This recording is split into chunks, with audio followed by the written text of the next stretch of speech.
Sandeep Warrier BJP വിട്ട് കോൺഗ്രസിലേക്ക് ചേർന്നപ്പോൾ തന്നെ വലിയ തോതിൽ സംഘപരിവാർ സോഷ്യൽ മീഡിയ ആക്രമണം തുടങ്ങിയതാണ്.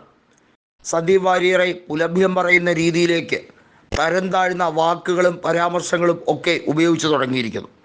കൃത്യമായി പറഞ്ഞാൽ BJPയുടെ സംസ്ഥാന അധ്യക്ഷനായ K. സുരേന്ദ്രൻ അദ്ദേഹത്തെ പറഞ്ഞത് ശിഖണ്ഡിയെ മുൻനിർത്തി കൗരവപ്പട യുദ്ധം ചെയ്തതുപോലെ എന്ന് പറഞ്ഞ് കൃത്യമായും മഹാഭാരതത്തെ വളച്ചൊടുക്കുകയാണ് ചെയ്തത്. വാസ്തവത്തിൽ ശിഖണ്ഡിയെ മുന്നിൽ നിർത്തി പാണ്ഡവപ്പടയാണ് യുദ്ധം ചെയ്തത്. അതുപോലും അറിഞ്ഞുകൂടാത്ത വലിയ ഹിന്ദുത്വവാദിയായി നടക്കുന്ന K. സുരേന്ദ്രനെ പോലുള്ള കപട നേതാക്കന്മാരാണ് BJPയിൽ ഉള്ളത് എന്ന് കൃത്യമായി സന്ദീപ് വാര്യർ തുറന്നടിച്ചു. വർഗീയവാദത്തോട് വിട ചൊല്ലി സ്നേഹത്തിൻ്റെ കടയിൽ ഒരു അംഗത്വമെടുത്തതിൻ്റെ ചാരിതാർത്ഥ്യമാണ് തനിക്കുള്ളതെന്നും തന്നോട് വ്യക്തിപരമായി ഈർഷ്യ വെച്ച് പുലർത്തുന്നവർക്ക് അത് തിരുത്താൻ അവരുമായി എല്ലാ രീതിയിലും സൗഹൃദത്തിലേക്ക് വരാൻ ഇതൊരു കാരണമാകും എന്ന് എനിക്ക് ഉറപ്പുണ്ട് എന്നാണ് സന്ദീപ് വാര്യർ പറഞ്ഞിരിക്കുന്നത്. മാത്രമല്ല പല കാര്യങ്ങളിലും സന്ദീപ് വാര്യറുമായി അകന്നുപോയ കോൺഗ്രസിനകത്ത് തന്നെ പ്രവർത്തിക്കുന്ന നല്ലവരായ നേതാക്കളുണ്ട്. അവരോടൊക്കെ ഞാൻ ഈ സമയത്ത് ഈ വേളയിൽ ക്ഷമ ചോദിക്കുന്നു എന്നും പറഞ്ഞിരിക്കുകയാണ്. സന്ദീപ് വാര്യർ കൃത്യമായി കേന്ദ്രീകരിച്ച് പ്രവർത്തിക്കുന്ന പ്രവർത്തന മേഖല ഒറ്റപ്പാലമാണ്. പാലക്കാട് ജില്ലയാണ് അദ്ദേഹത്തിൻ്റെ പ്രവർത്തന മേഖല. കഴിഞ്ഞ നിയമസഭാ തെരഞ്ഞെടുപ്പിൽ അദ്ദേഹം ഷൊർണൂറിൽ നിന്ന് മത്സരിച്ചപ്പോൾ 3-ാം സ്ഥാനത്തെത്തിയെങ്കിൽ പോലും കോൺഗ്രസ് സ്ഥാനാർത്ഥിയുമായി വെറും 1000-ന് താഴെ വോട്ടുകളുടെ വ്യത്യാസത്തിലാണ് 3-ാം സ്ഥാനത്തേക്ക് എത്തിയത്. അതായത് 2-ാം സ്ഥാനത്ത് കോൺഗ്രസ് ആയിരുന്നു, 3-ാം സ്ഥാനത്ത് സന്ദീപ് വാര്യർ ആയിരുന്നു. പാർട്ടിക്ക് അതീതമായി വ്യക്തിബന്ധങ്ങൾ കാത്തു സൂക്ഷിച്ച് വലിയ തോതിൽ വോട്ട് ആകർഷിക്കാനുള്ള ഒരു കഴിവ് സന്ദീപ് വാര്യർക്കുണ്ട് എന്ന് കോൺഗ്രസ് പോലും അന്ന് തുറന്ന് സമ്മതിച്ച ഒരു കാര്യമാണ്. ഇപ്പോൾ കോൺഗ്രസിലേക്ക് വരുമ്പോൾ തീർച്ചയായും ഷൊർണൂർ നിയോജക മണ്ഡലത്തിൽ അവിടെ വിജയിക്കാൻ തക്കതായ രീതിയിലുള്ള രാഷ്ട്രീയ പ്രവർത്തനം നടത്താൻ കഴിയും.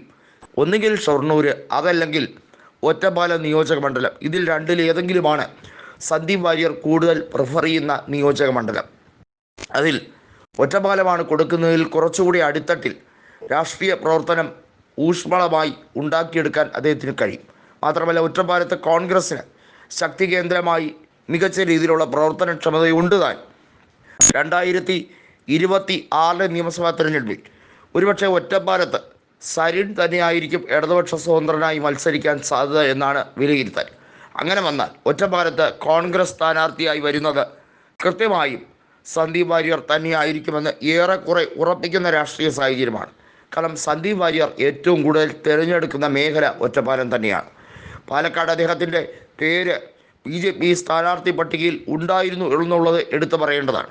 BJPയുമായിട്ടുള്ള നിരന്തരമായ സമരം പരിധി വിട്ടപ്പോഴാണ് അദ്ദേഹം വെട്ടിത്തുറന്ന് BJPയോടുള്ള തൻ്റെ അകൽച്ച പരസ്യമായി ഫേസ്ബുക്ക് പോസ്റ്റിലൂടെ വ്യക്തമാക്കിയത്.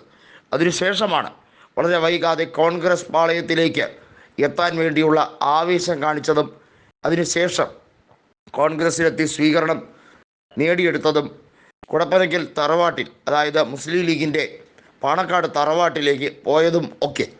ഏതായാലും സന്ദീപ് വാര്യരെ ട്രോളുന്നവർ കൃത്യമായി ഒരു കാര്യം മനസ്സിലാക്കേണ്ടത്, ജനങ്ങളെ മനസ്സിലാക്കാനും താഴെത്തട്ടിൽ മതേതര പ്രസ്ഥാനത്തിനു വേണ്ടി പോരാടാനും ഇറങ്ങിയ വ്യക്തിയെ അപകീർത്തിപ്പെടുത്താൻ നിങ്ങൾക്ക് കഴിയുമെങ്കിൽ കഴിഞ്ഞോളൂ. പക്ഷേ അതൊക്കെ ഒരു അതിര് കടന്നാൽ മതസൗഹാർദ്ദ അന്തരീക്ഷം ആർത്തിരമ്പുന്ന കേരളത്തിൽ നിങ്ങളുടെ വർഗീയതയുടെ വേരോടില്ല എന്ന് മാത്രം പറയട്ടെ എന്ന് കുറിച്ചുകൊണ്ടാണ് സന്ദീപ് വാര്യർ ഇപ്പോൾ പ്രചരണവുമായി മുന്നോട്ട് പോകുന്നത്.